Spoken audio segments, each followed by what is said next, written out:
করতে হবে। যারা চাঁদাবাজ, যারা মামলাবাজ, আমাকে একটু কথা বলতে যতই ইয়া হোক, আমাকে একটু কথা বলতে বিশেষ করে এটা তো শালীনতা হইলো না। আমরা তো আপনাদের কাছ থেকে শালীনতা, কিভাবে ভদ্রতা, শেখাবেন আপনারা? আমি তো শিষ্টাচার আপনারা প্রত্যাশা কিভাবে করি। শিষ্টাচার শিখাবেন? আমরা আসছি একটা প্রোগ্রামে, একজন কথা বললে আপনি আরেকজন, বিএনপির এগেইনস্টে কথা বলতে পারেন না। একজন কথা বললে আমরা আরেকজন এটা কথা জানি বলতে না হয় না। এখানে এইভাবে কথাবার্তা বলা এটা হয়। মিনিমাম যদি আপনার এই আমরা তো sense টা না জানি না থাকে, আমি এখানে খুবই দুঃখিত। এই ফোরামে এই কথা বলা হয়। একজন কথা বললে আরেকজন কথা বলতে হয় না। No, no, no. এই ভদ্রতাটাই আপনারা এটা শিখেন বলে না। যাবেন না এখানে। এই ভদ্রতাটাই আপনারা, এখানে আমরা জানতাম না আমি আমাদের আপনাদের কেন ইনভাইট করা হচ্ছে। আমাদের কিসের জন্য এখানে ইনভাইট করা হচ্ছে এটা আমি জানতে চাই। এখানে যারা উদ্যোক্তা তারা কেন আমাদেরকে এখানে ইনভাইট একজন করছে কথা বলে, আমি জানতে। কি বুঝলেন ভিডিওটা দেখে?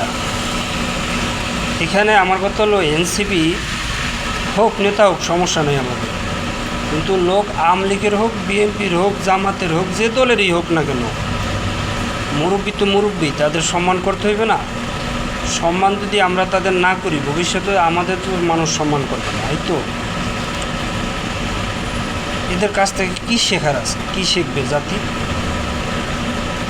আমি বেশি কিছু বলবো না, আপনাদের মতামত মন্তব্য লিখে যান। ভালো থাকবেন সবাই। আসসালামু আলাইকুম। এবার তোরা তোরাই কামরা কামড়ি